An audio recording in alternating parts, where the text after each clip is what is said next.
The Principal's New Clothes by Stephanie Collinson, illustrated by Dennis Brookston. Mr. Bundy is the principal of PS 88. He is also the sharpest dresser in town. His students never miss a day of school.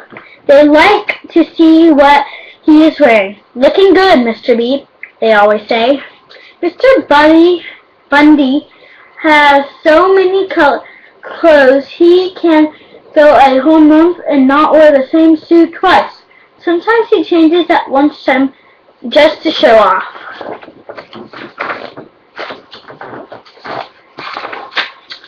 One day a man and woman who said they were tailors called on Mr. Bundy.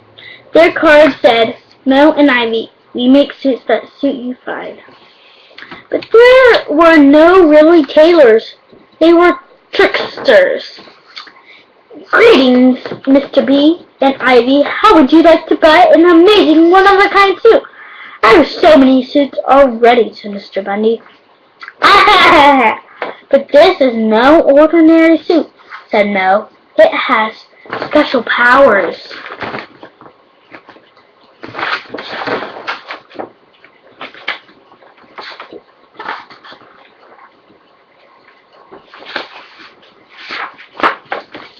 "What do you mean?" asked Mr. Bundy. Mo looked to his left, he looked to his right, then he whispered, "In Mr. Bundy's ear, we make our clothes from special cloth. It is invisible to anyone who is no good at his job or just plain stupid." "Really?" said Mr. Bundy.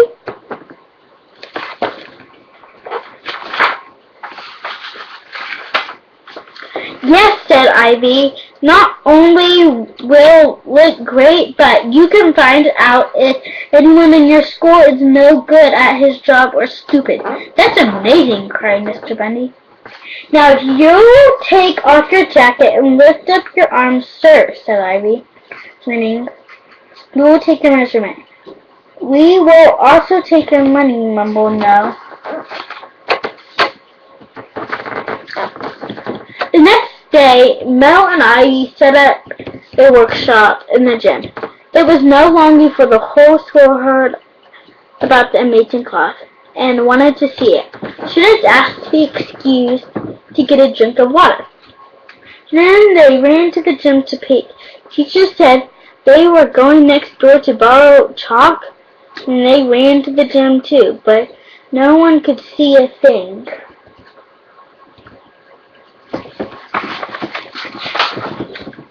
By the end of the week, Mr. Bundy began to wonder what his new clothes looked like, but he was also a little worried. What if he could not see the cloth? So he sent his vice principal, Miss Moore, to have a look. Miss Moore was smart and good at her job. She would have no trouble seeing the special cloth. Miss Moore hurried to the gym. She knocked on the door. Mr. Bundy sent me to see his new clothes. He caught over the noise of the whirling machines. A moment later, the door opened a crack, and Mr. Moore slipped inside. "What do you think?" asked Mo. "Have you ever seen anything like it?" Poor Miss Moore. She could not see a thing. "Can it be that I am stupid or unfit for my job?" she wondered. "I tried so hard to be good vice president." She took off her glasses, wiped them, and looked again, but it was no use. Miss Moore had to think fast. If she told the truth, she might get fired. "If it's beautiful," she said, "I'm going to tell Mr. Bundy right now how much I like his new clothes."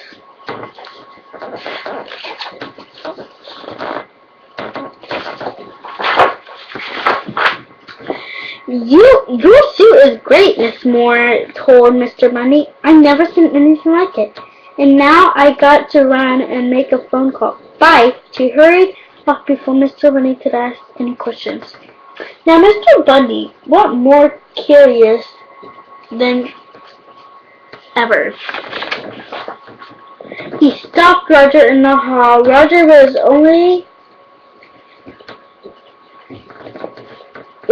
one of the smartest students in the school.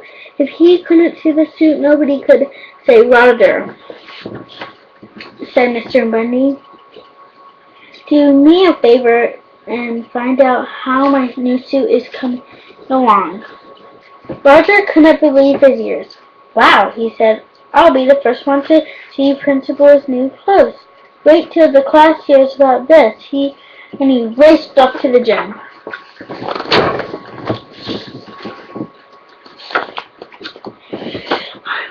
The door was still open, so Roger peeked inside. He could see Mel and Ivy at their sewing machines hard at work, but he could not see the cloth. "Oh no," Roger thought.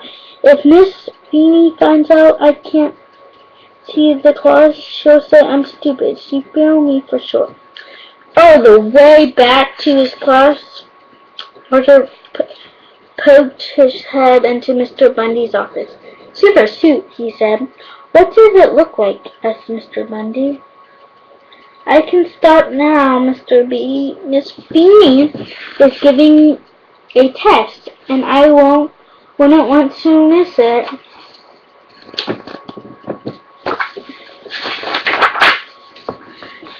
Mr. Bundy couldn't stand it any longer. "I have to go see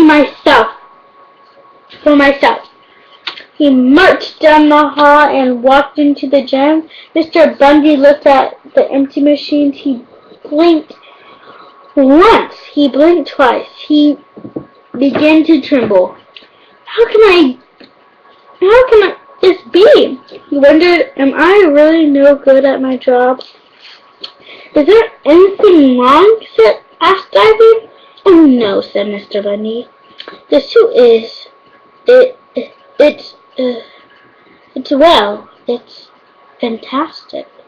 I can hardly wait to try it on."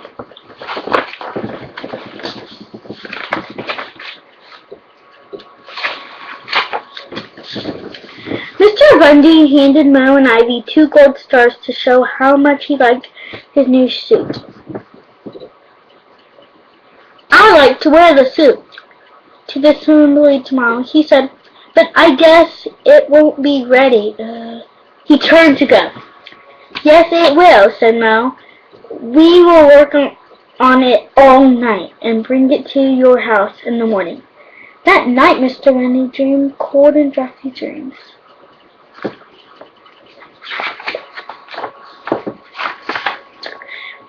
Early the next morning, Mo and Ivy appeared holding their empty hangers in the air. Ivy waited in the other room while Mo held Mr. Bundy put on his new clothes. "You be carefully stepping in your pants," he said. "This cloth is very delicate." Ivy tried not to look at Mr. Bundy. Aren't your new clothes light?" she asked. "It's almost like having nothing on at it all, isn't it?" Mr. Bundy started at him in the mirror. He prayed that the rest of the world was smarter than and better than he. "Are you coming to the assembly?" asked Mr. Bundy. "Thanks, but no thanks," said Ivy. "We have a bus to catch, and now if you could pay us, we'll just run along." Mo handed Mr. Bundy the bill. Mr. Bundy handed Mo a great deal of money.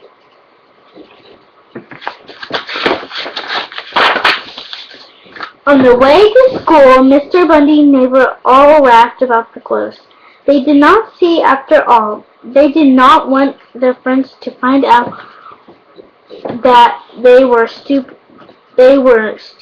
or no good at their jobs. Mr. Bunny walked into the auditorium. As he walked down the aisle, he could hear whispers all around him. Mr. Bunny thought he must be the only stupid person in town.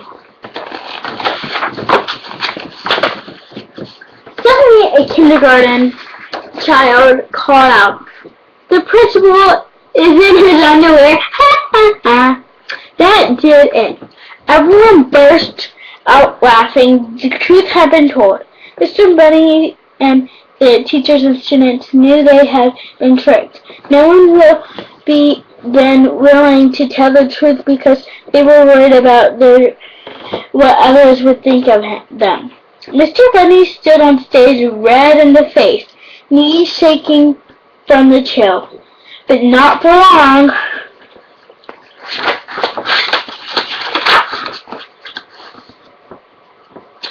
The kids and teachers wanted to help Mr. Bunny.